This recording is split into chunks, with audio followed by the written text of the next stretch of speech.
Recording in progress.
That's okay. We'll call the meeting to order. Carla, do you mind doing roll call? Commissioner Sparks, Present. Commissioner Berman, Here. Commissioner Moffett, Here. Vice Chair Gilardi, Here. Chair Long. Here. And then next we will do the land acknowledgement.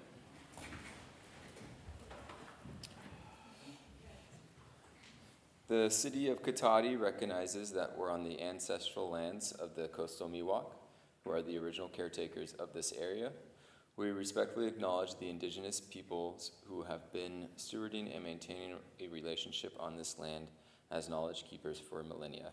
This acknowledgement does not take the place of authentic relationships with indigenous communities, but serves as a gesture of respect to the land we are on. And the Pledge of Allegiance. Pledge allegiance to the flag of the United States of America and to the republic for which it stands, one nation, under God, indivisible, with liberty and justice for all. Okay. Anybody have any revisions or comments on the previous minutes? No? Motion to approve? I motion to approve. I'll second. All in favor? Aye. Aye. Aye. That passes. Carla, have there been any changes to the agenda since it came out? No changes to the agenda. Thank you. Okay. So next we have public comment. So any member of the public wishing to speak to the commission on any items listed on the matters at hand or any matters not listed on the agenda that are within the subject matter jurisdiction of the commission may do so at this time. Pursuant to the Brown Act, the commission is not allowed to consider issues or take action on any item not listed on the agenda during this period. Pursuant to City Council Policy 202301, comments of any member of the public are normally restricted to a total of 3 minutes in length per person for matters not on the agenda, and a total of 3 minutes per person in length for any and all items on the matters at hand. Anybody wishing to comment on any items that are not on the agenda at this time? There'll be a time to comment on agenda items later. Thank you. Your agenda was confusing. It seemed like, That, what? It is worded. yeah, I've always thought that as well, It so. says, Well, if it is about an agenda item, there will be time to comment on it a little bit later in the meeting. Carla, do we have any Zoom attendees? Thank you, Chair Long. Speaking to our Zoom attendees, if you'd like to make a public comment, please use the raise hand icon. And Chair Long, there is no public comment at this time. Okay. Move on to matters at hand. Item A, consideration of a resolution approving a variance to allow an existing patio cover to encroach up to 5 feet into the rear setback of the property at 8544 Larch Avenue. JP. Thank you, Chair Long. And just for this gentleman's comment, I did notice that there's a typo in that agenda, and we'll get that corrected, because it is confusing the way. It's always kind of confusing. Yeah, no, I see it pretty obviously. Thanks, JP. This matter tonight is what we call the 8544 Larch Avenue patio variance. Next slide, please, Carla.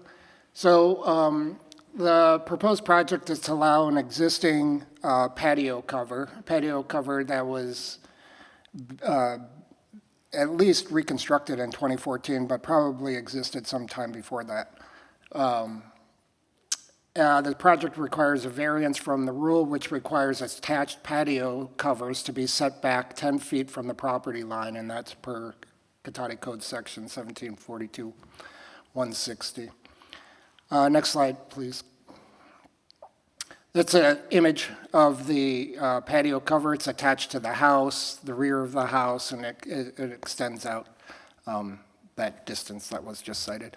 And provides shade and rain protection for the homeowners. Next slide, please. That one shows the measurements, and one of the things we're going to talk about is the backyard in this property is skewed, where it's much larger on one side and gets much more narrow as it approaches the kind of Linden Court area. Because it sits on a corner, it's got a very unusual shaped lot, which gives them compared to their side and front yards, a very small backyard and a very kind of pinching backyard. And you can see that just this patio cover itself ranges, its distance ranges from 7.5 to 5 feet, just over a short distance, and that's what that image is showing there. One of the things that's unusual about this lot and its shape is that even when the property was developed back in the 80s, the house itself still encroaches into the backyard. So there is a kind of a recognition that this was a weird lot, so much so that when they actually put the house there, it encroaches 5 feet into its normal setback already. So it's an unusual configuration that exists. Next slide, please. This is an image of it. It's the house on the left there. And you could see what a normal backyard looks like to the right. It's kind of more square. This one, as I was saying, pinches down. And you can see some of the structures. This is an old image, but you could see the attached patio cover, which is just up and to the left of the dot there. And at its closest distance, it is 5 feet away from the fence. So that's been verified by the building official and the former planner that we had here, Pema Sherpa. Next slide, please. So city's been engaged with the property owner since about 2014 when we had received a complaint about an unpermitted shed that was located in the setbacks. The city went out, did an inspection. You said 2014, but here it says 2024. I'm sorry, thank you for correcting me. Since 2024, when we received a complaint, the city went out there and inspected and found numerous structures within the setbacks and began resolution or trying to get resolution on the code violations. That owner since sold the property to the present owner, and since the present owner has owned the property, they've been working with the city. They've relocated the sheds out of the setback areas. And in one case, they had to rebuild one of the sheds to get out of the setback area, which they did. And then what's remaining is the patio cover, which extends into the setback.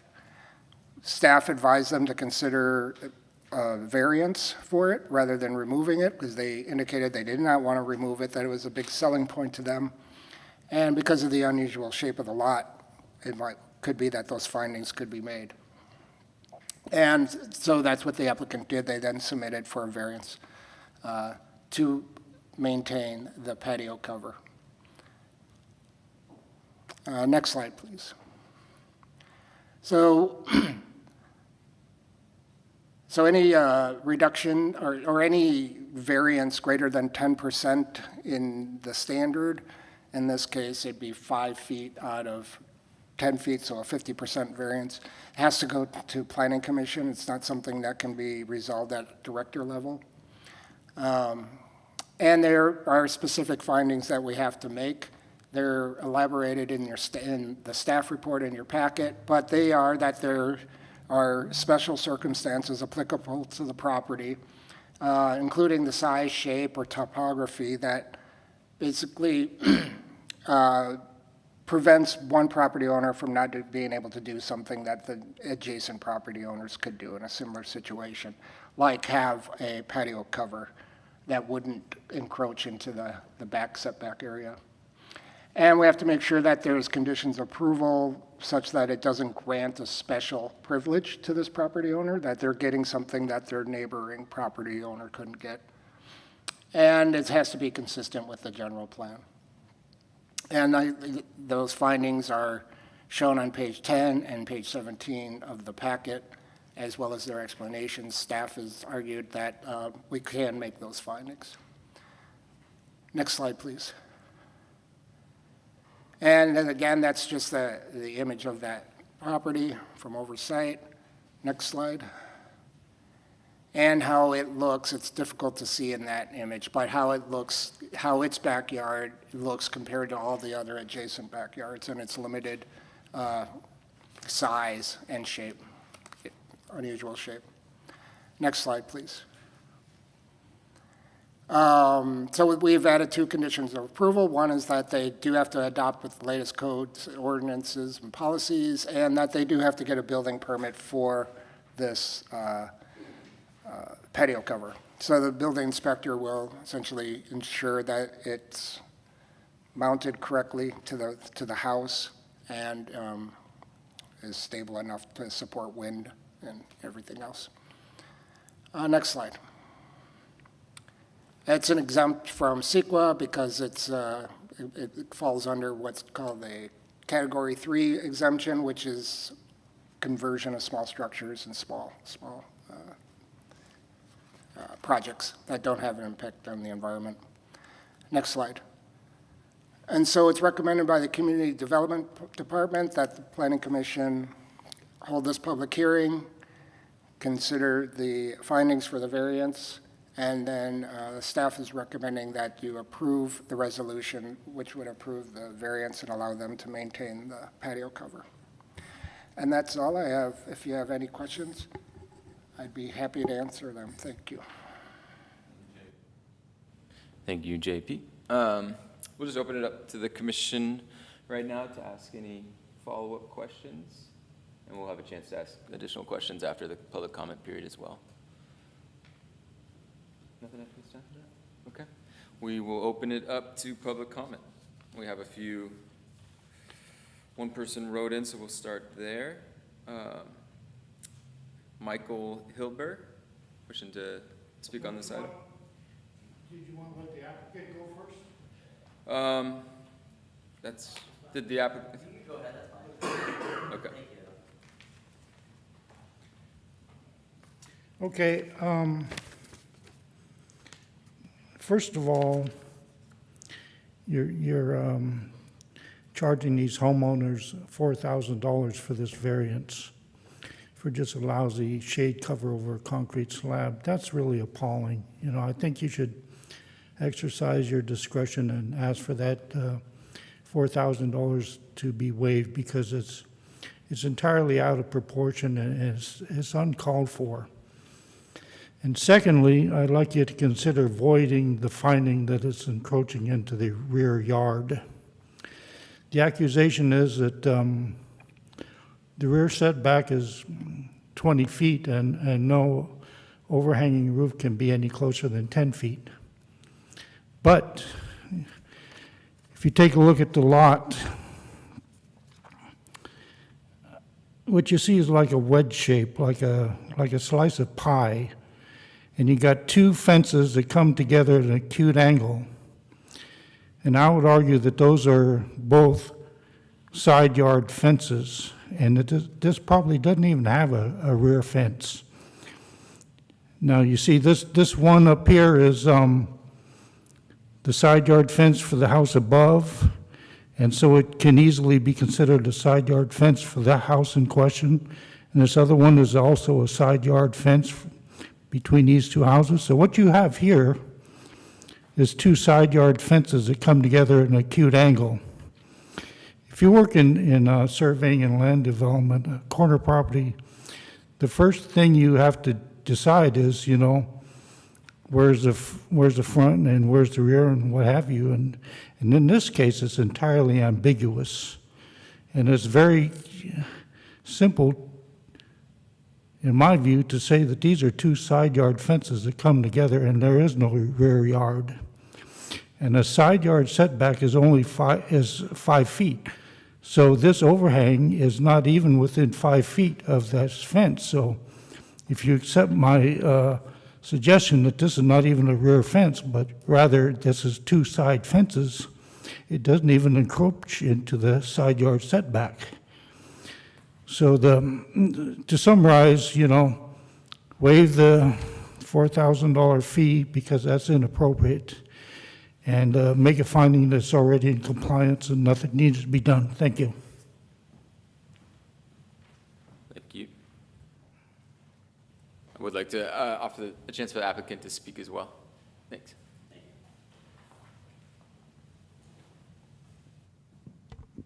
Okay. Afternoon, everyone.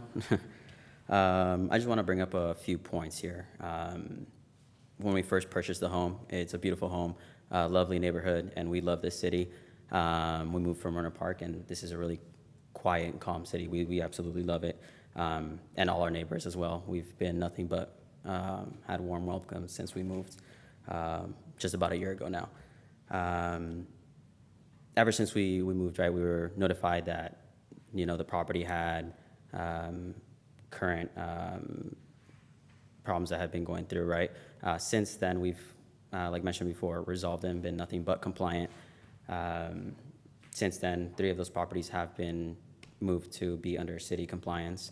And this one, although it does not meet one of them, it does follow the 5-foot setback from the fence. Alongside that, like he was mentioning, this overhang has no changes to the floor, the topography, nothing whatsoever. It does not affect the views from the neighbors as it is towards the backside. Not only that, but when we purchased the home, that was one of the main features we liked. Almost every weekend we're very close to our family. We bond with our family there. We have a little table underneath it. I do apologize for the mess that was in the pictures, but like you guys heard, one of the sheds had to be moved, so we had to move everything out. It was under raining season, so obviously it was stored underneath there. During rainy time, right, we spend time with family underneath there. And it's honestly quite enjoyable for us to have that space. Alongside that, let me refer back to my notes. Let's see. Oh, since it's the applicant speaking, he has no time limit. I may be wrong, but since us bringing this up, we talked to a few neighbors about it. I don't believe we've received any negative comments from this. And like we were saying, we're in a weirdly shaped property, like he was mentioning before. I don't see a front or a backyard to it. It's a weirdly shaped property line. Although it may look larger, most of it is gone in that little corner, right? We can't put a fence there, we can't block it off. So we just ask you guys reconsider, because this is something that would truly harm our family time, everything we do back there. That's all though. Thank you. Thank you. Okay, we will open it back up to public comment. Is there anybody in the audience that would like to speak on this matter? This time? No?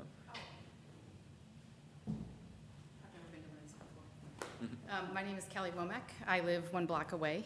And I would also second Mr. Hilbert with the $4,000 being a little bit over the top, given that they were not aware of this when they purchased the home a year ago. And being within the neighborhood, I also don't believe that that's actually, encroachment or causing any harm to any of our neighbors. That's all I have to say. Thank you. Thanks.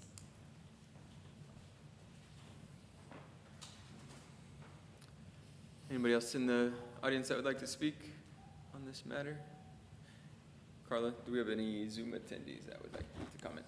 Thank you, Chair Long. Lori, you have the floor. Hi.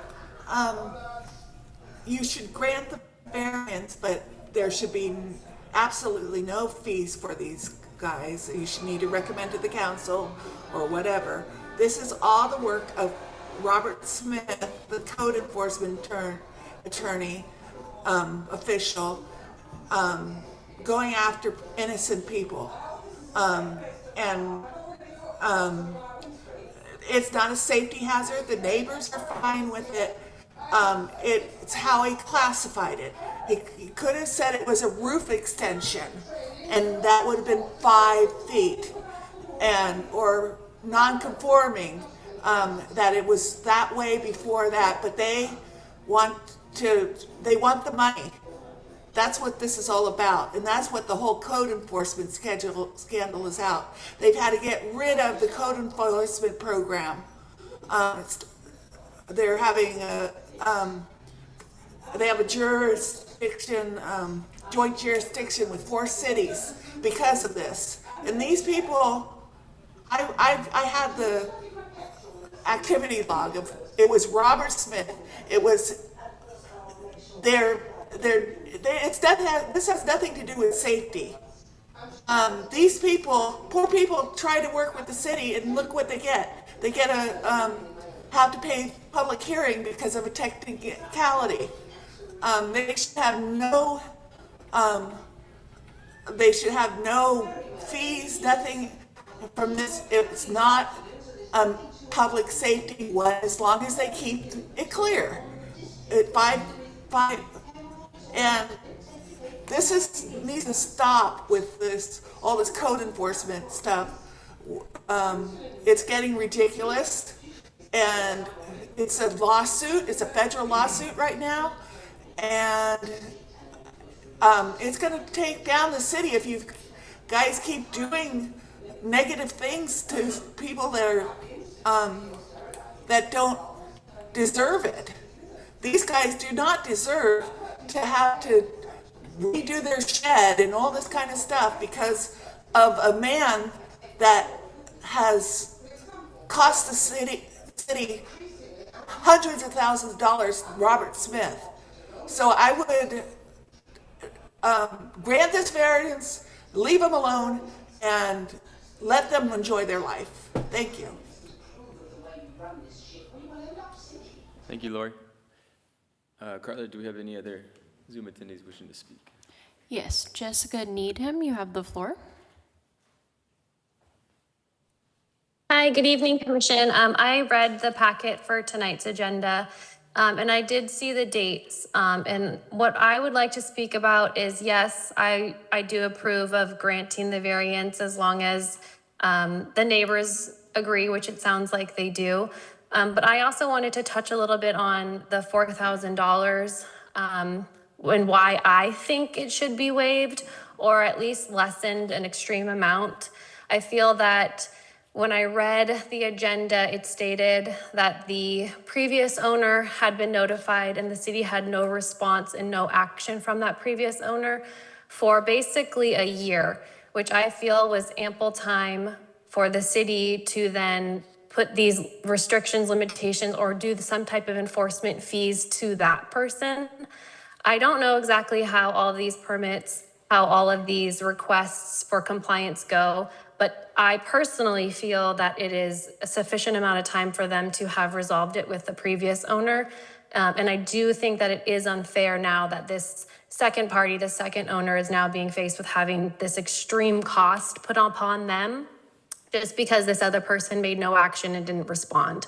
That's all I really wanted to touch base on. So I do hope you approve it, and I do hope that you are able to put into the city council or whoever may be actually going forward with it to lessen or remove the fees also. All right, thank you.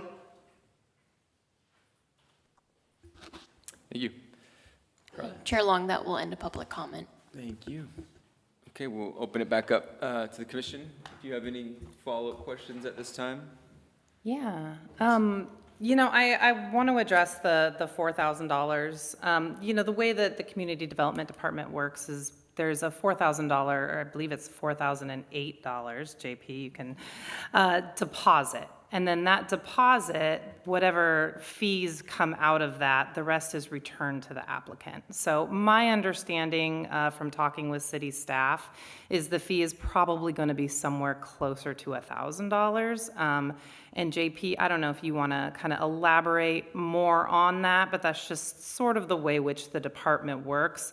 It's not a department that's a revenue generating department. It's one that's a cost reimbursement department. So the most of those costs are coming from things like the postage to send the mailings out to residents about this hearing, the time for PIMA to go out and measure everything. So JP, is there anything else you'd like to say about that? No, that's pretty accurate. It is, the 4,000 is a deposit. Anybody asking for any variance would have to deposit that amount of money, and then it is just cost recovery, and I do expect a substantial amount of that money to be returned to the applicant in this case. And I don't have the discretion to waive that kind of thing. And then I can respond to some of those other questions, Chair Long, if you'd like me to. I know it's not really the subject matter tonight. We're really here talking about the variance and not the compliance aspect, but there was a series of administrative actions that were taken over that year period, which I don't think are being carried forward and applied to this particular homeowner. If you want to talk about that, I would contact Director Hausch when he returns, and you can discuss the compliance matter with him specifically. But tonight's issue is really about whether or not we want to grant that variance. And if there's any questions about that. Oh, and then regarding side yard, backyard questions, it can get confusing on a corner lot. In this case, the house has the address of Larch. It faces Larch. You have to make a determination what is side, what is rear, and there's some guidance given in the code. So we do view that as the rear yard. However, the point is moot anyway because the patio cover rule, and it may be antiquated, I'm not doubting that it is, given how much has changed with state law allowing ADUs to be right up next to the property line now. But it's to any property line, so it wouldn't matter if it was the rear or if it was the side or the other side. It would still, the measurement says it has to be 10 feet away from any property line. So it makes no difference if it's the rear setback or side setback in this case. You'd still be, in this case, being asked to make a variance for that. I'm just going to continue now. Go ahead. Thank you. I just want to thank you for coming down and also for having such kind words to say about Katati. I think we're all very happy to have y'all as well as new neighbors, and it's so wonderful to see your neighbors coming out in support and writing letters of support, and I know I definitely have no problem with this variance. But thank you for your time and your effort and everything that you've done to still speak positively and wonderfully about Cotati. It really is a beautiful community. And I do think that we should probably relook at some of our patio cover setbacks and maybe some other setbacks in general so that we're more in alignment with state code when it comes to other structures. Yeah. Good evening. Thank you for being here. Speaking to the Brown Act, I went out and took a look at your situation. I spoke with a neighbor of yours across the street. I knocked on Ms. Eccles' house. She didn't answer. The neighbor that lives across the street from you on Larch and Linden was there, and I asked her, I said, well, there's this coming up tonight. Do you have a problem with this? She said, no, I do not have a problem with this. And she loves you. And you are beloved in your community. And I just wanted to thank you. Your place is neat as a pin. You seem like lovely neighbors. So I too would like to go with the variance, and you said to get in touch with Director Hausch about how to, if there are code violations and a house is being sold, how to put a lien on a house and deal with the seller at that time, as opposed to letting it move on to the buyer. To me, this is a lot going on to the buyer, which makes no sense to me. So I just would put that in as something for future. If there are code violations that go with a home, that the city take care of it and not let it move on to the next one. Yeah, I agree with the previous comments. I'm not an attorney, but my personal opinion, I would get in touch with the realtor that sold you the house, because I believe state law states that a seller has to disclose anything like this, and they would be at fault if they did not disclose this to you. So I'm sorry that you have to go through this whole process, but we're happy to see you in the community. It's a wonderful place to live, and I wish you much happiness in your home.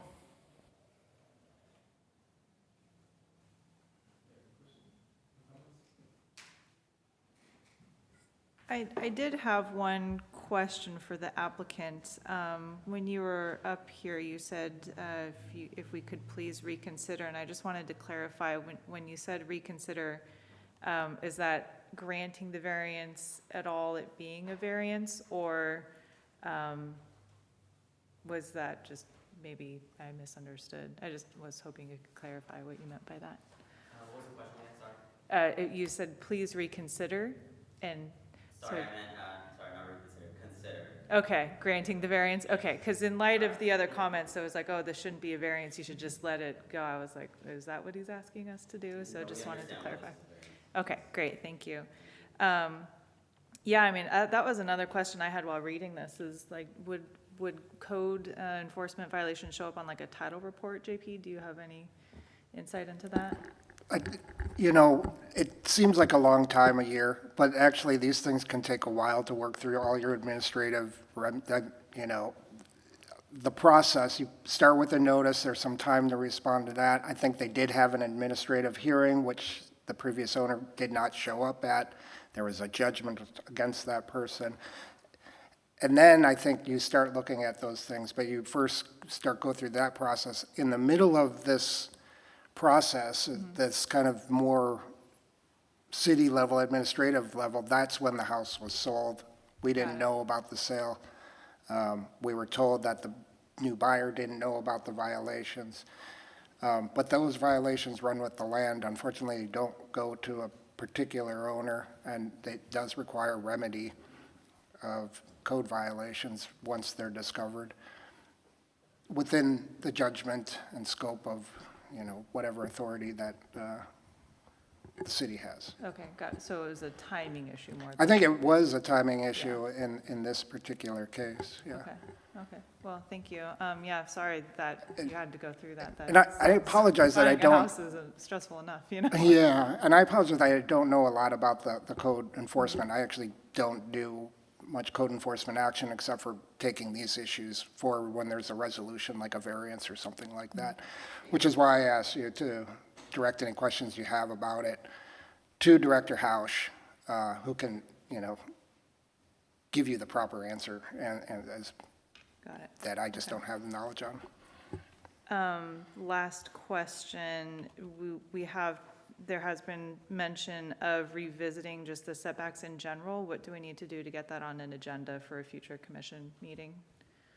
We're constantly looking at it on these things. And as a matter of fact, we do have a code cleanup that's probably going to be coming to you guys within another month or two. And I'm going to suggest that we look at this. Now, this one is a little interesting because it's talking about an attached structure. And generally, there is, if this were a detached pergola or cover, then the 5 foot would be no problem. It wouldn't have this 10-foot restriction.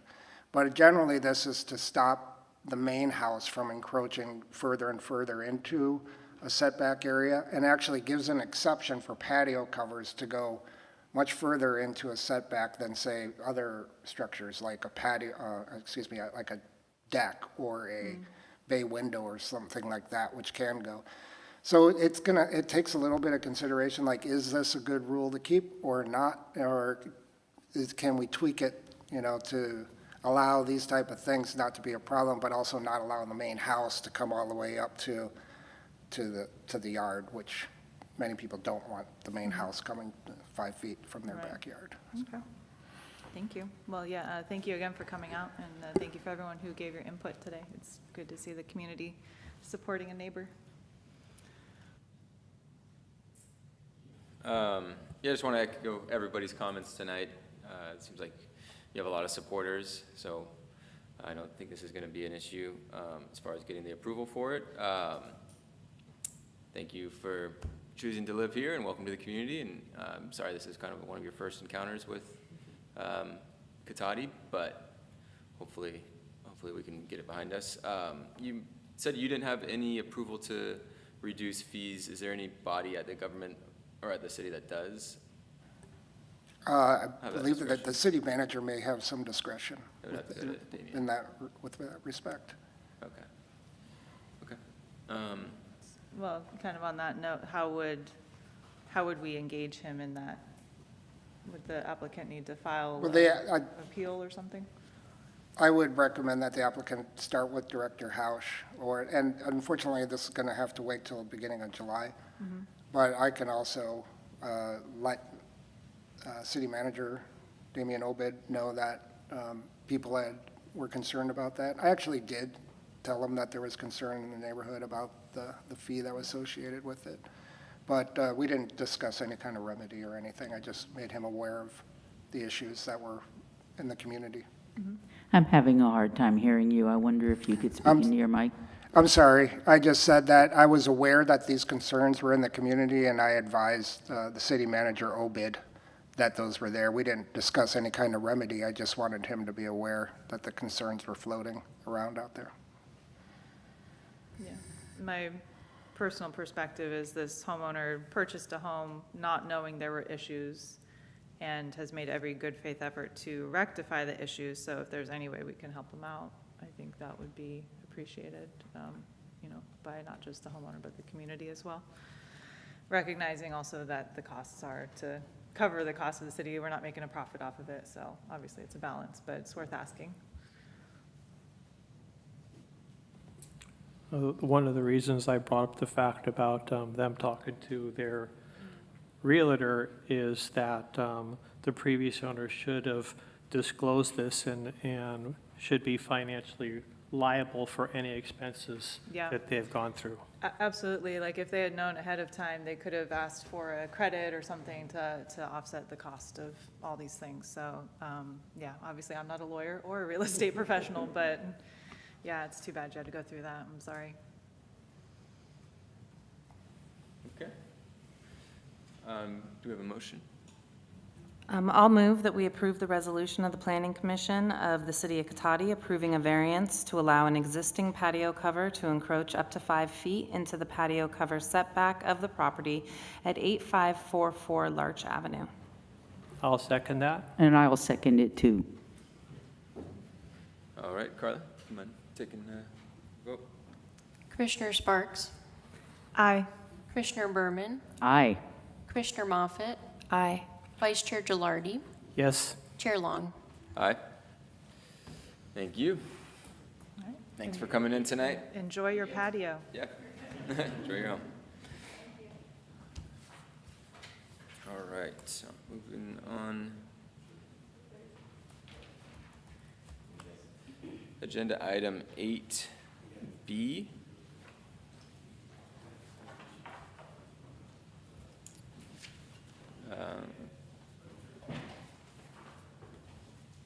Which is the hydrogen fueling ordinance. Carla, are you presenting this one? Yes, All right, thank you. I'm just waiting. Oh, yeah.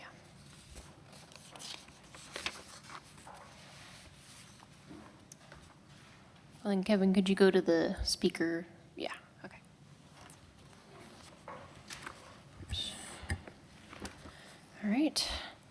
Hello, Chair, Commissioners, and members of the public. My name is Carla Duncan, and I am a permit technician at the Cotati Community Development Department. Tonight, the department asks you to hold a public hearing and make a recommendation to the City Council on this ordinance related to hydrogen fueling stations. Next slide. First, we will start off with a little background on hydrogen as a fuel source for motorized vehicles. Hydrogen is mostly made from steam methane, but is increasingly being made from alternative sources such as water and biogas. Hydrogen-powered vehicles contain a fuel cell, which turns the energy from hydrogen into electricity. Hydrogen is a carbon-free, non-toxic, and is a state-recognized fuel by the state of California. Due to its common use in industrial applications and even in space exploration, rigorous building codes and technical standards have been established to make the use of this fuel as safe as petroleum gasoline, according to the state's Hydrogen Station Permitting Guidebook. In California, there are around 52 retail hydrogen stations in operation currently, with plans for dozens more to be built. Next slide. Senate Bill 1418 received the governor's approval in September of 2024 and amended Section 65850.7 of the California Government Code.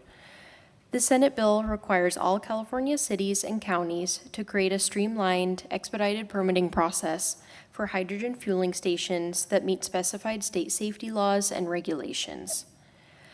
This bill expands the definition of hydrogen fueling stations to include structural safety components in addition to storage and fuel dispensing equipment. Local governments must approve qualifying projects administratively, in other words, by a building permit only, and adopt a checklist of permit requirements for review. Applications can only be denied if there is clear evidence of a specific, unavoidable public health or safety risk that cannot be mitigated.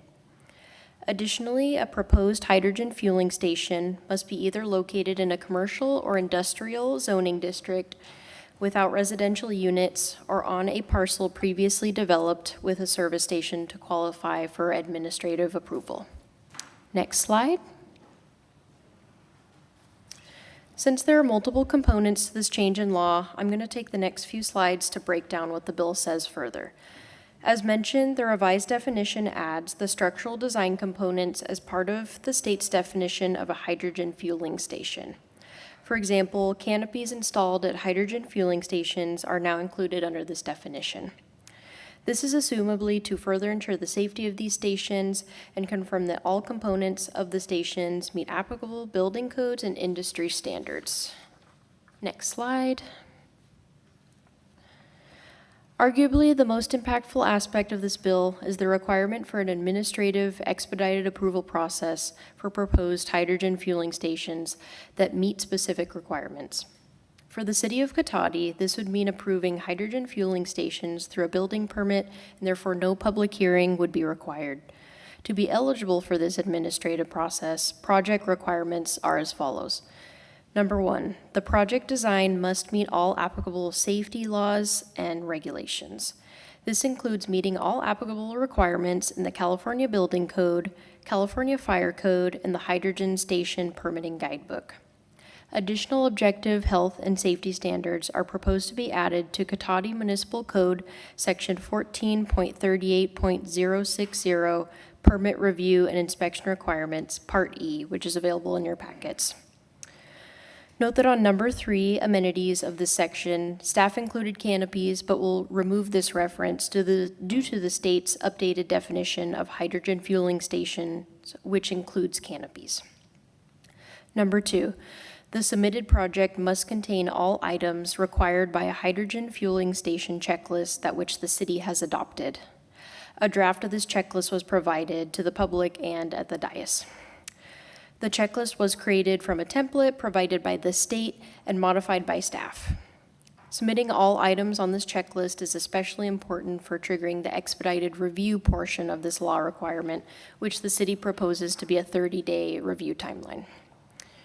Number 3, a proposed hydrogen fueling station must be located in either a commercial or industrial zoning district on a parcel without existing residential units, or on a parcel that previously contained a service station, in other words, a gas station.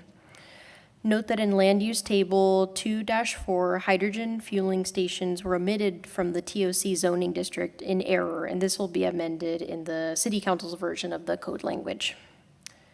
Next slide.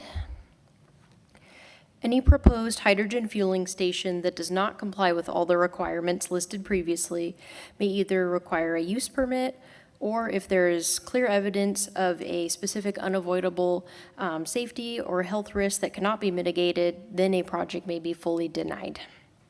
Next slide. Another requirement is for cities to allow for electronic permit submittals and post all permitting documentation, including the previously mentioned submittal checklist, online. The city of Cotati already has an online permitting software known as Cloud Permit in place, where users can apply directly online and check the status of applications. Applicants may also submit applications via email. The city also has a dedicated building department webpage already on the city website, where other permit checklists are already located. The deadline for complying with SB 1418 depends on the size of the jurisdiction. For smaller jurisdictions such as Cotati, we have until September 30th, 2028 to adopt an ordinance to implement this bill. Proposing to adopt this bill well before the deadline helps Cotati keep up with an ever-increasing number of state legislation that requires cities to make mandatory edits to their municipal codes, and shows Cotati's commitment to supporting the state's efforts in increasing the number of alternative fueling options available to the public. Next slide.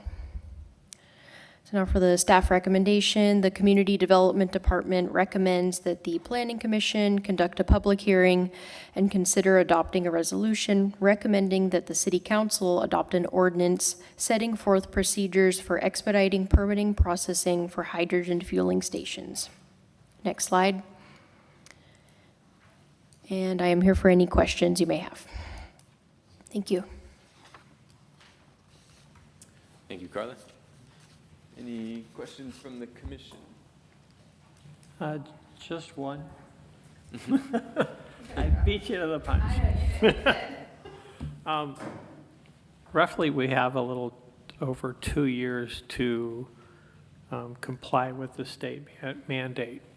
And with ever-changing laws that they pass up in Sacramento, I'm just curious why we're interested in doing this 2 years before we're actually mandated to do so. Yeah, I mean, I think like I mentioned, there's just a slew of different state laws and whatnot that are requiring us to change our code. And so this one was fairly straightforward for staff to do. I just had the capacity to do it. And it just seemed like if we can get ahead of some of these, ever-increasing state mandates, we may as well if we can.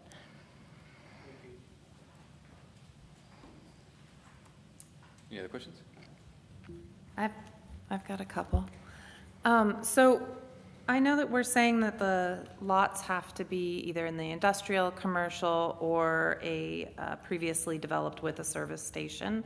And they also mandate that there are no residential units on the lot.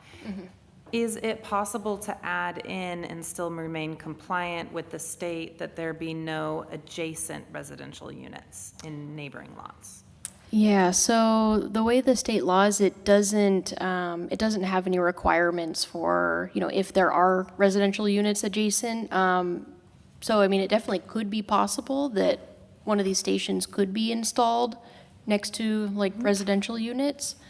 But one thing to keep in mind is that certain portions of these stations, like, for example, if an applicant wants to add in like a convenience store or maybe like restrooms, which typically are with, like a gas station, those portions would not be ministerial. They'd have to be approved by like a use permit.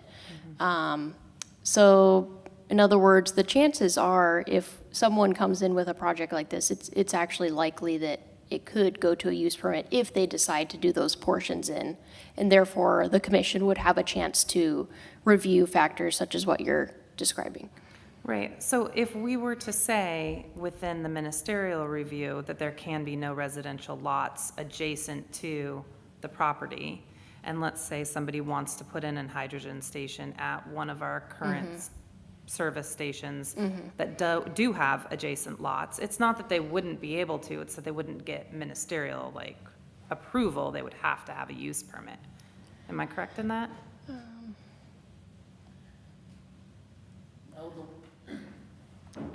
The way the law is structured, I would say that if I understood you correctly, that yes, they could come in and actually get a ministerial approval, even if there was a residence right next door. Yeah, just like with the existing like gas stations that are already in Cotati. Yeah, So we couldn't write it within our code No. that there be no adjacent residential units? It's my understanding that the state law wouldn't allow us to do that, yeah. it is something we can look into further. It speaks to specifically about zoning, but we do have areas where we have all of our commercial areas are mixed use. So you could run into where you do have residences on an adjacent property.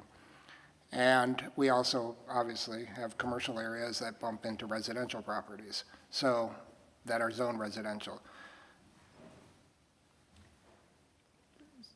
So, just, I'm sorry.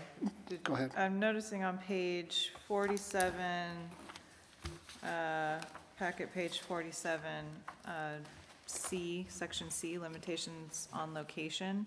It's not redlined, so this looks like it's existing in the code, but it says prohibited locations, a service station's site shall not abut a residential zoning district for residential use.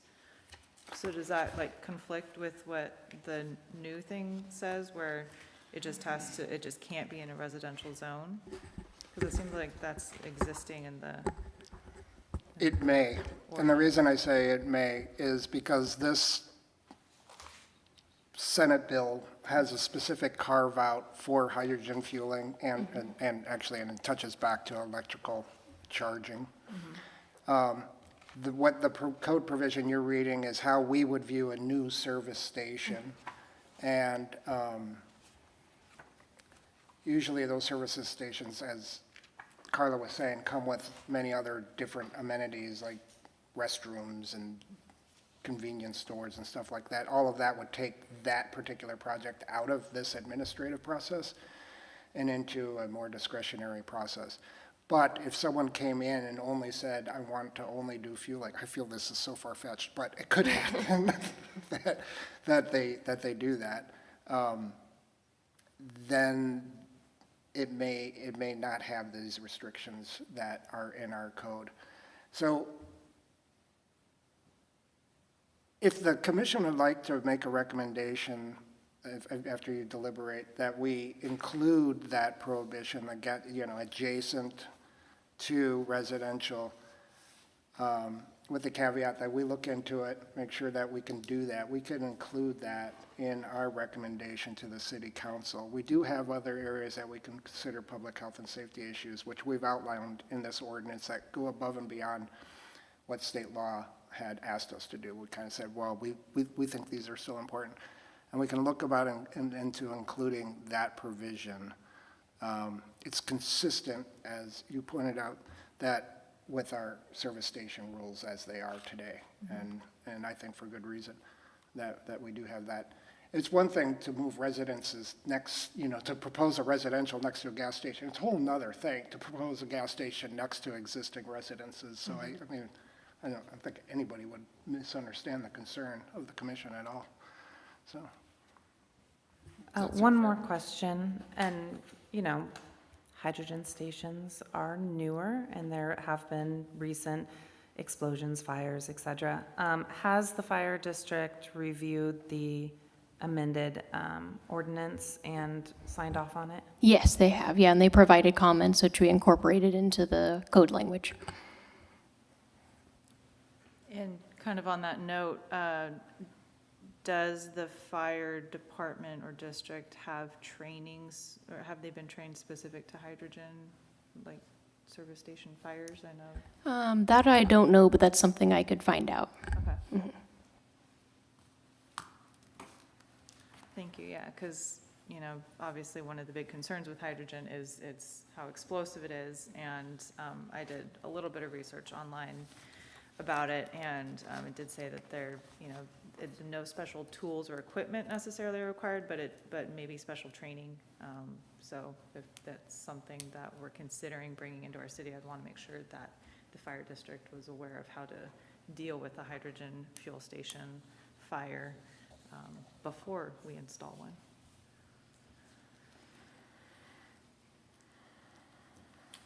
Any other questions at this time? No. Open it up to the public.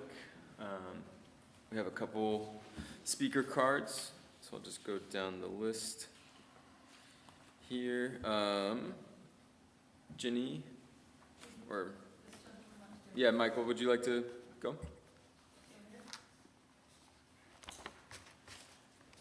Got you down for both items.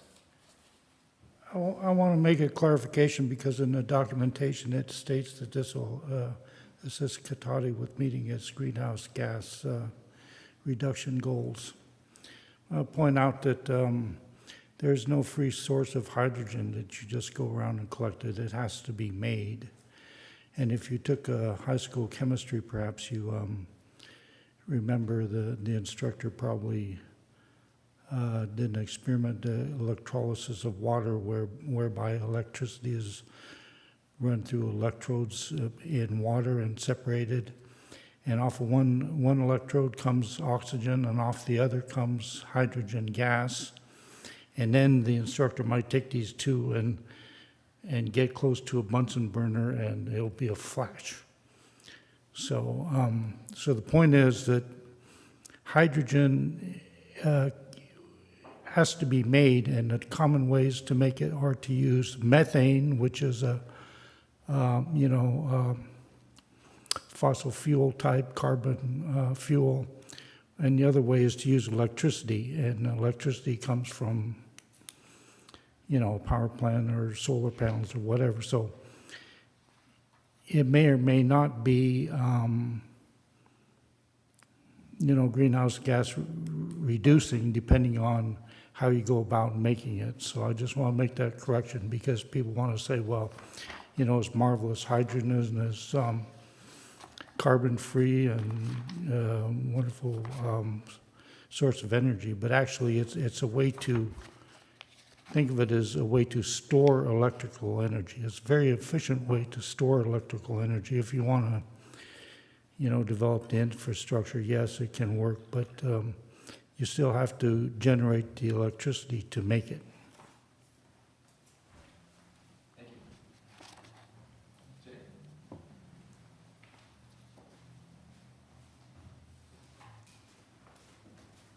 Thank you. I certainly think you don't need to make a decision right away since the deadline isn't until September 2028. But I don't really know why the city, it may be that the city is mandated to pass an ordinance, but I don't think the city should support the ordinance or condone it in any way. Over 99% of hydrogen is made from fossil fuels, including from methane gas, which are being, and therefore it's being promoted by the fossil fuel industry. The production process creates greenhouse gas emissions and other toxic gases, highly polluting and contributing to climate change.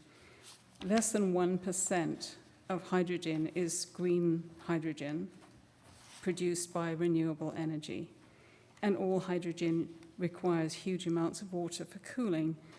Electric cars are 3 times as efficient. Hydrogen cars use 3 times as much energy.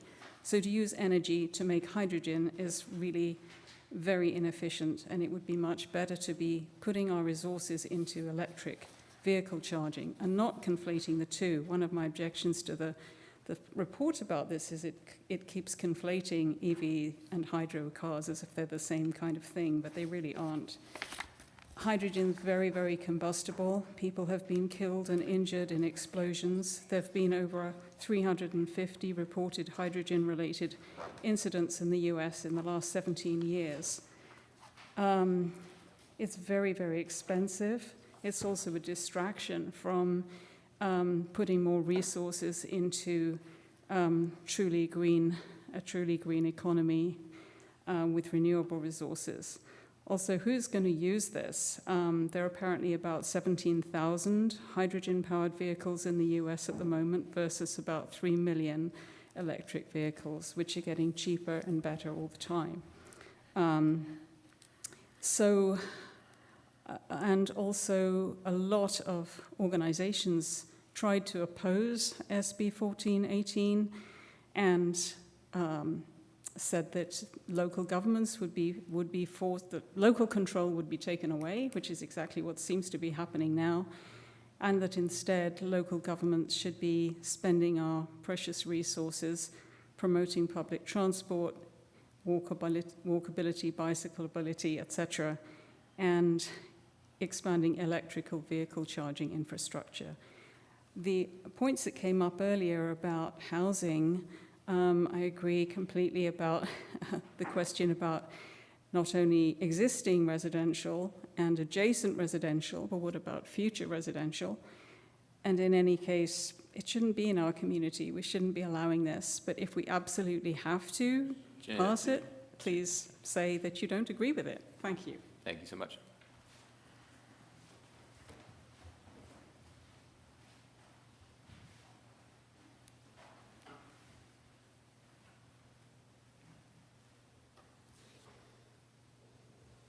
Hi, my name's Adrienne Lobby. I'm a citizen of Cotati.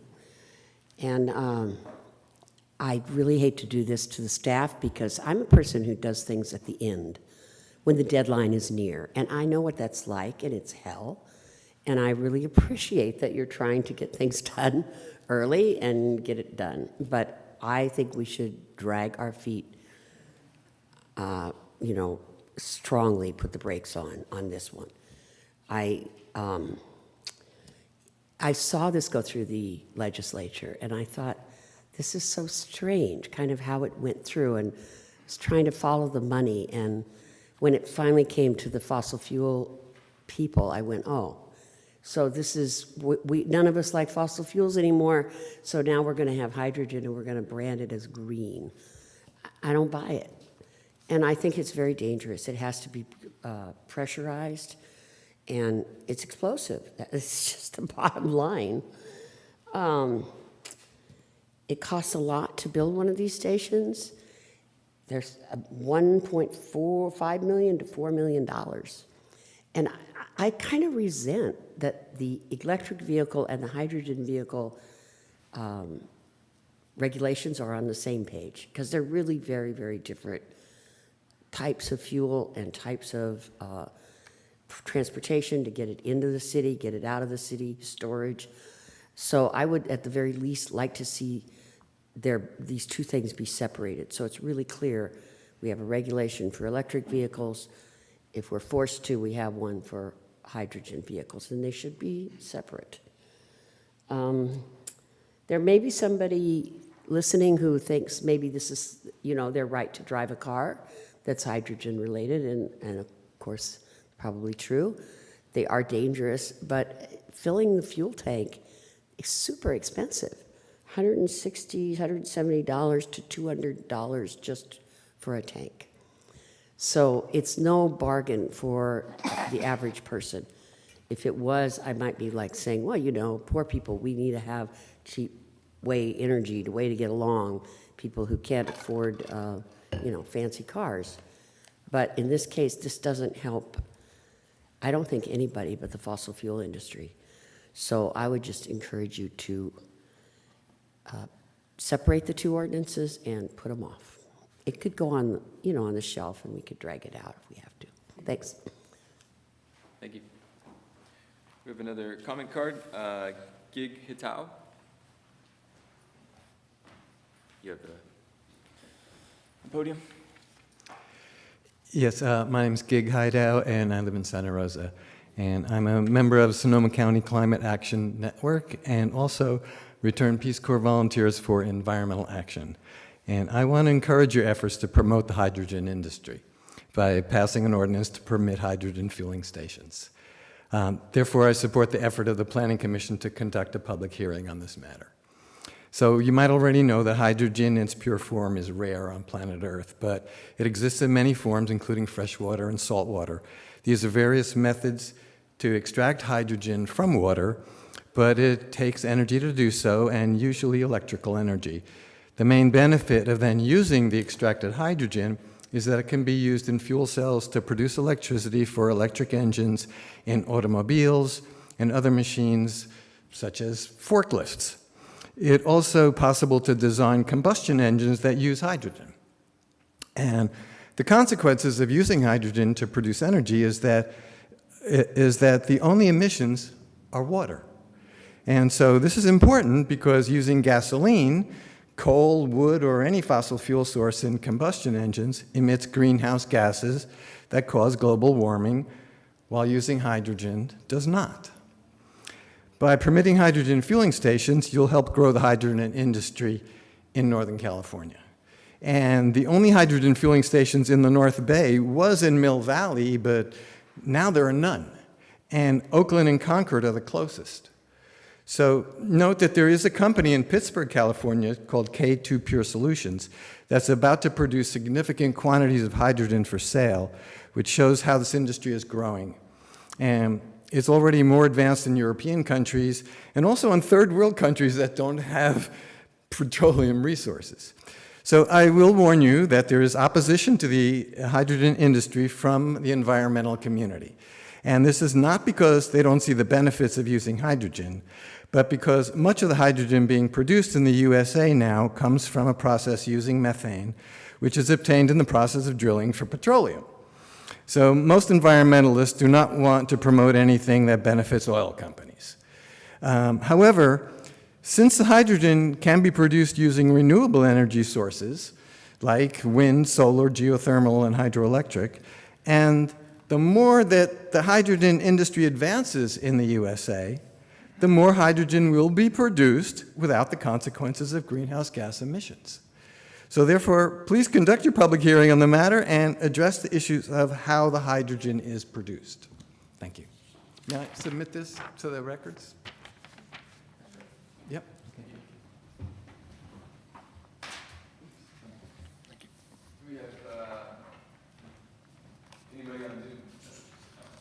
Thank you, Chair Long. Once again, Zoom attendees, please use the raise hand icon to make a public comment on this item.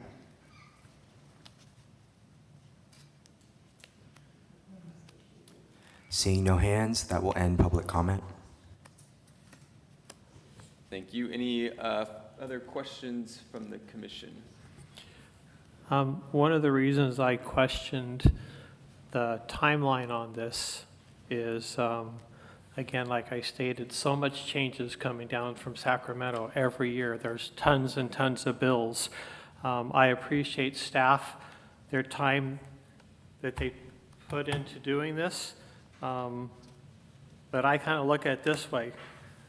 Your investment in this is well worth it, but I think it's something that we need to table until mid-2028. I don't think there's a rush to get it done, and I think that we just should table this item. And Any other questions, comments?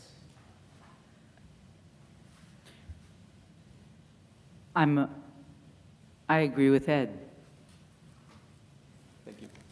I have a couple questions. So, one of the things I like about hydrogen is it doesn't pollute groundwater or soil the way that petroleum-based fuels do.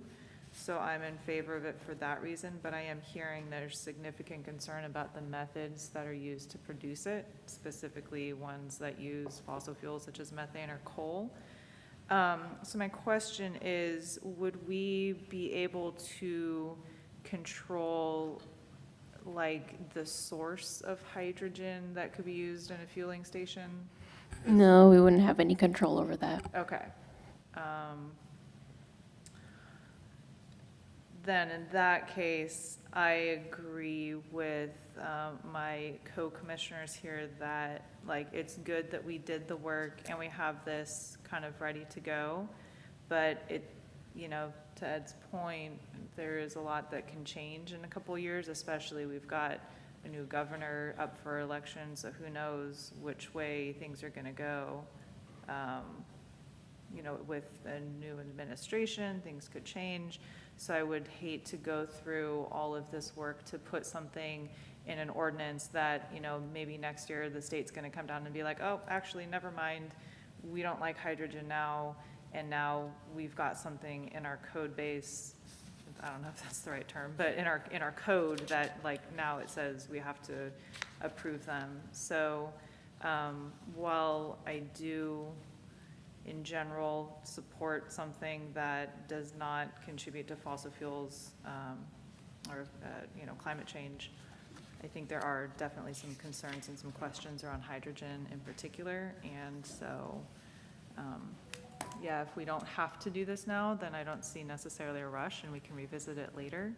I guess a question, if we did that, hypothetically, if someone came tomorrow and said, hey, Katati, I want to put a hydrogen station, you know, in your city, what would we do then? So the current code rules would apply. It would really only become a problem if, you know, this law stayed as is and September 2028 came around and we weren't in compliance. Then if someone wanted to build a hydrogen fueling station and we didn't have the ordinance in place, you know, we could be, you know, expose ourselves to like being sued. Okay, so if they, just to make sure I'm understanding correctly, if someone came tomorrow and wanted to put one in, it would go through the administrative process, it wouldn't come before Planning Commission unless a use permit was required?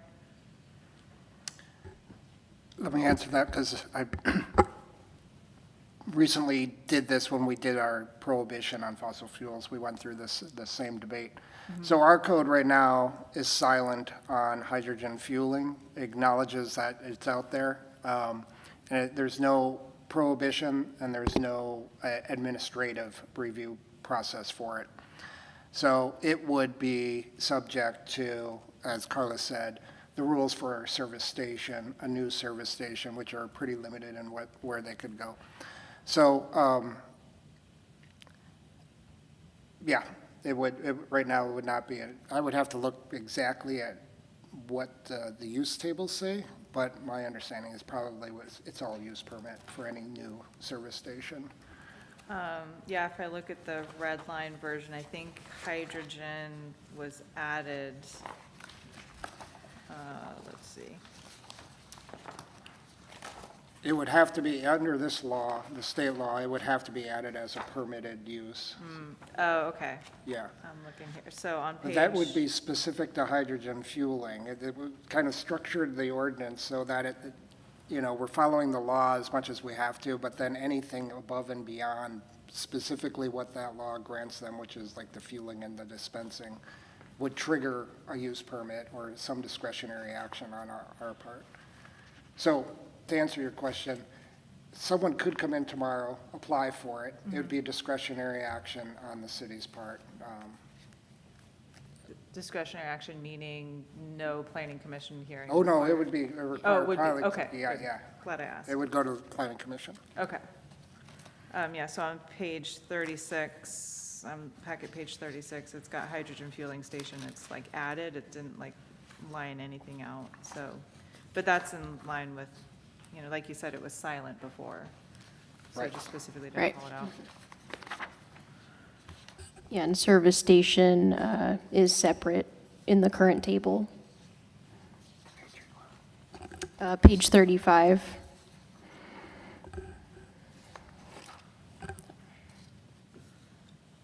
Service station, and then in parentheses, non-fossil fuel sales. Right, so in each case, the use permit's required. Okay.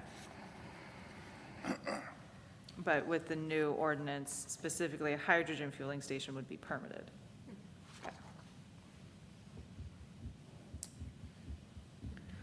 Yeah, so my understanding is SB 1418 does have some benchmarks for hydrogen production being at a certain percentage of green hydrogen. And I did not write down those numbers, but is that your understanding as well, that by 2030 it needs to have a certain benchmark percentage, and then by 2050 an additional one? That's not my understanding, but I could look into that more and check on that. I wonder, are you referring to the, let's see, No, I looked up the bill earlier. passenger cars and trucks be zero emission by 2035, which is a separate item? No, it was specifically on the hydrogen production. I don't think it's in your report. Okay. Yeah, I'll have to check on that, and I'll look into that and I'll have that for the city council. Okay. As to Ms. Blaker's recommendation that we take off some of the general plan consistencies, saying that we are, you know, I would say policy 2.6, as well as 2.7, basically saying that we're aggressively reducing greenhouse gas emissions with this ordinance. I would agree that we're not necessarily aggressively doing so. And so I would also agree that I'd like something in here saying we're doing this because we have to do this.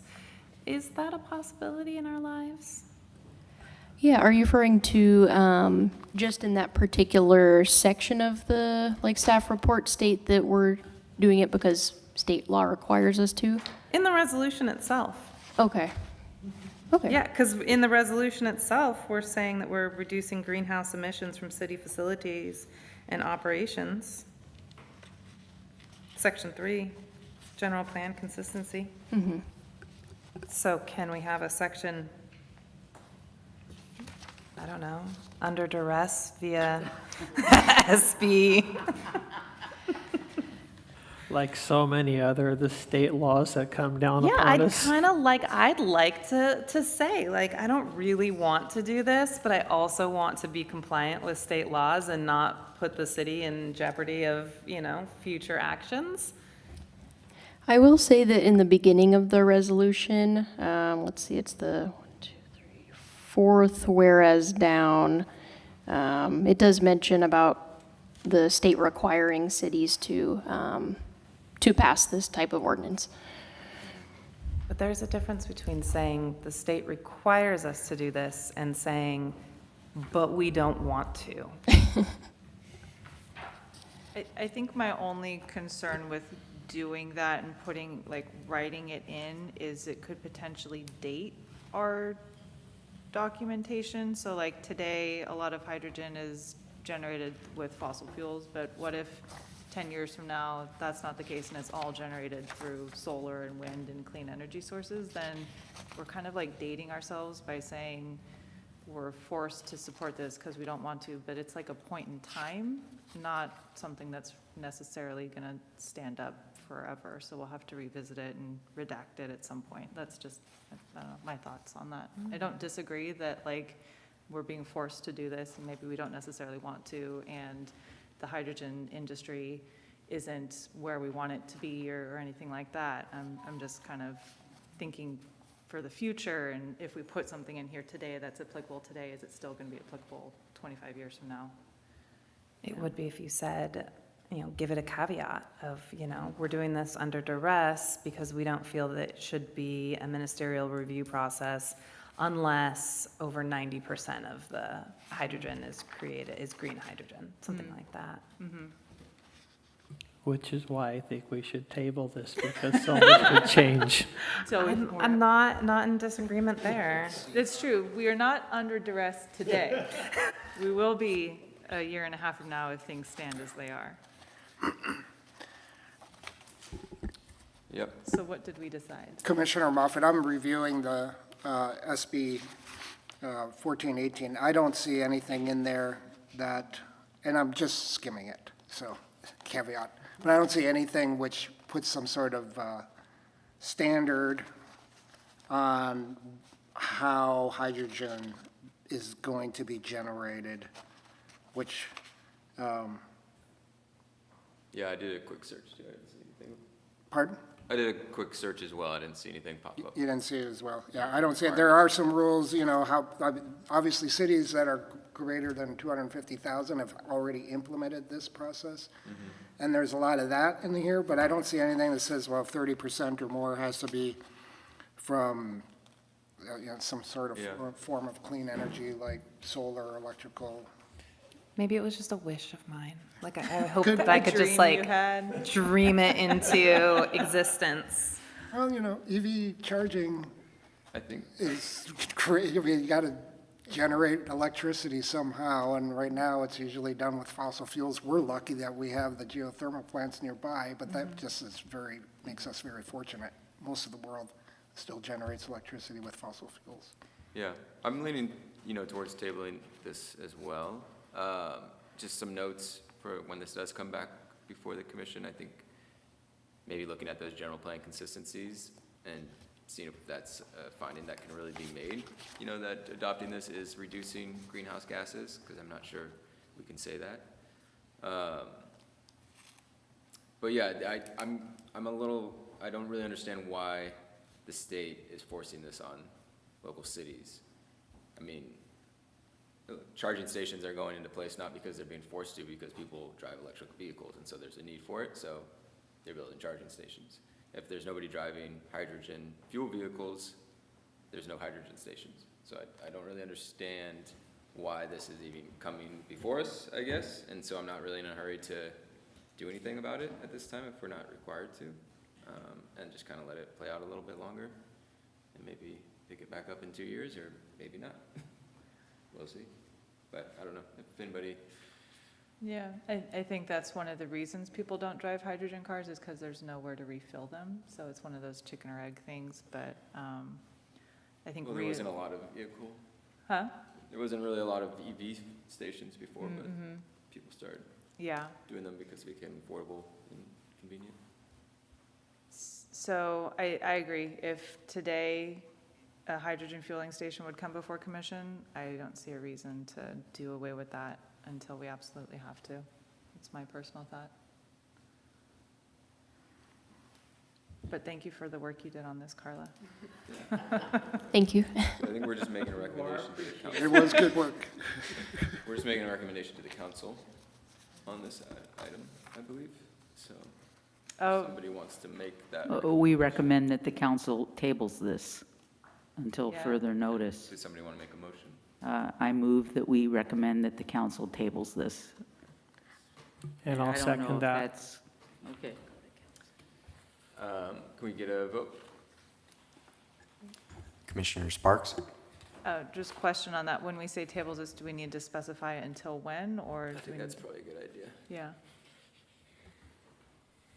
Looking at, Until July 2028. I guess what I'm kind of struggling with is I may want you to I think you have a resolution in front of you, and you may want to make a statement that you're not approving this. Your recommendation is not to approve the resolution at this time, that you would prefer that this be continued, If, specific to what we have in front of you. yeah, if we were to do that, then would it not make it to council because it needs to come through us first? Or would it go to council anyway and they just see that we? That I would leave up to Director Hausch. I think Okay. he could go both ways. He could bring it to the council and say, hey, you know, that has a negative recommendation from the planning commission.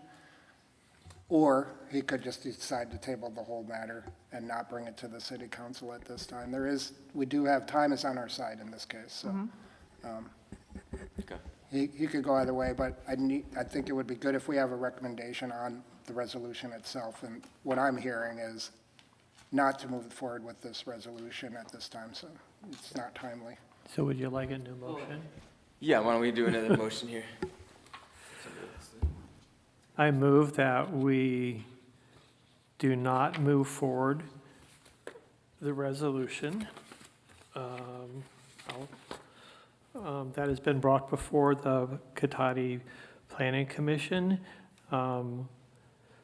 to adopt this ordinance setting forth procedures in expediting permitting processing for hydrogen fuel stations, and that it be brought back in the beginning of 2028 prior to the state deadline. I second it. Can we get a vote? Commissioner Sparks, Aye. Commissioner Berman, Aye. Commissioner Moffett, Aye.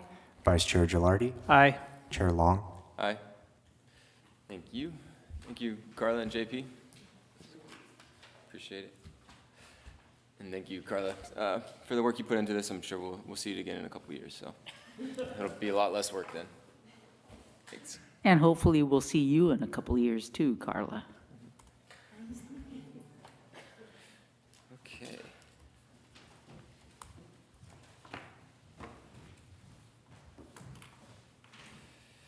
Let's get back to the agenda.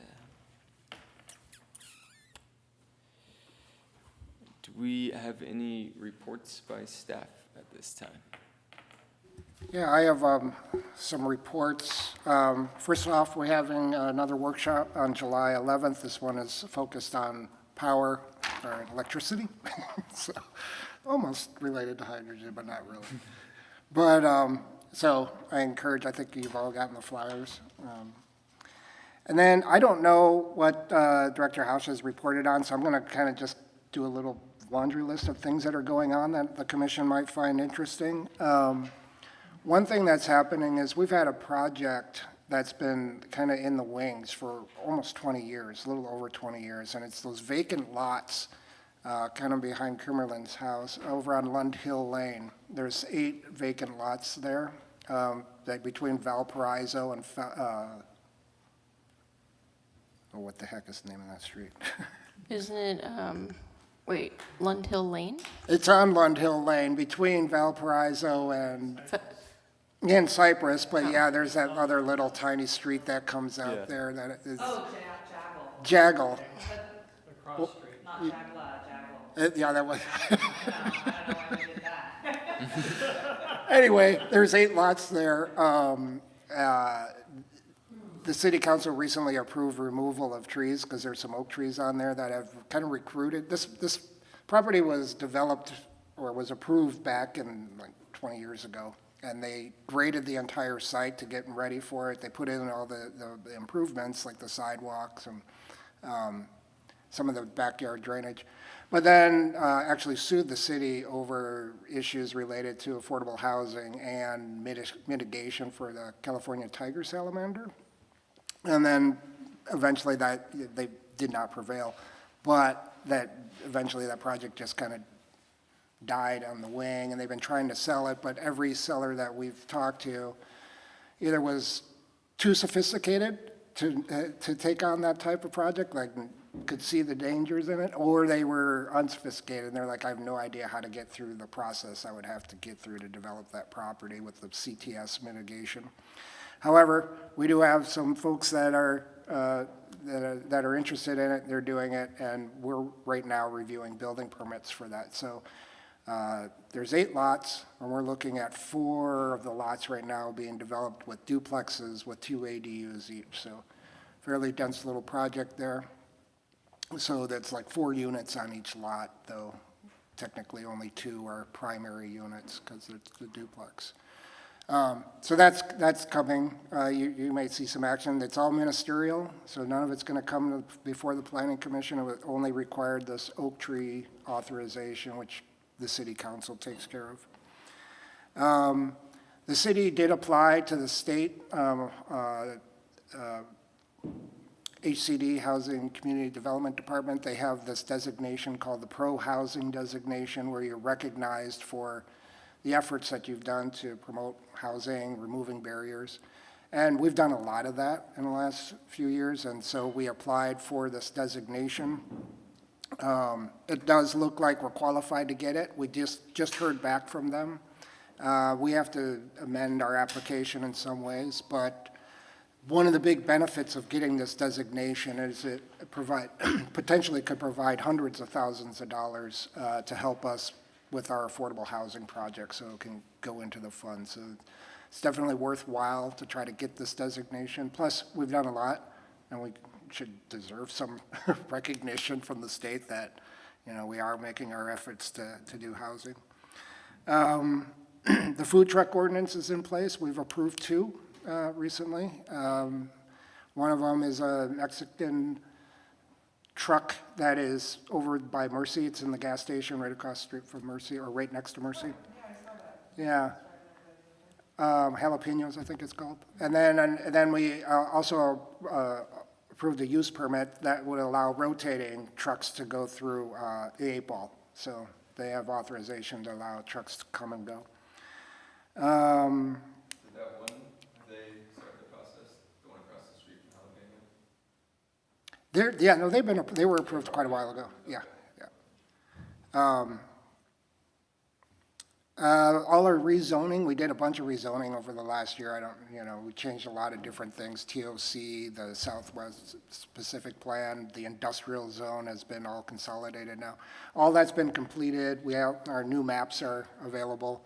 It was causing a little confusion because things were changing so fast we couldn't keep the maps updated that the public had access to. And so they would be called like, where's this information? How is it? Anyway, all that is updated now, and it's moving along.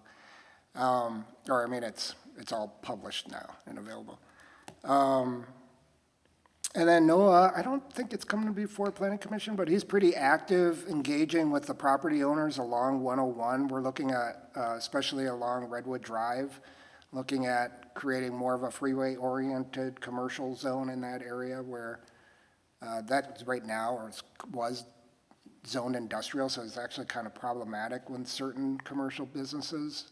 It's a lot easier now since we combined it, but there's still more we want to do with trying to promote that strip there with a high visibility on 101. And so that's one of Noah's projects that he's working on. And I guess that's really about it for now. None of our other big projects that we approved are moving forward at this time, so we hope that they will, but not a whole lot of stuff happening. Yeah. And anyway, that's all I have to report out. Thank you, JP. Sure. Any reports by the commission tonight?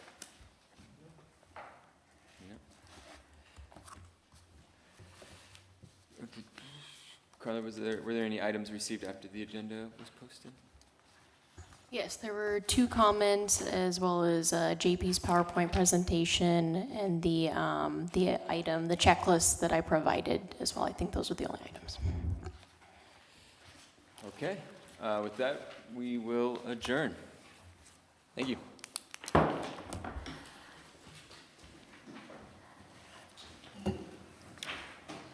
Thank you, Chair Long.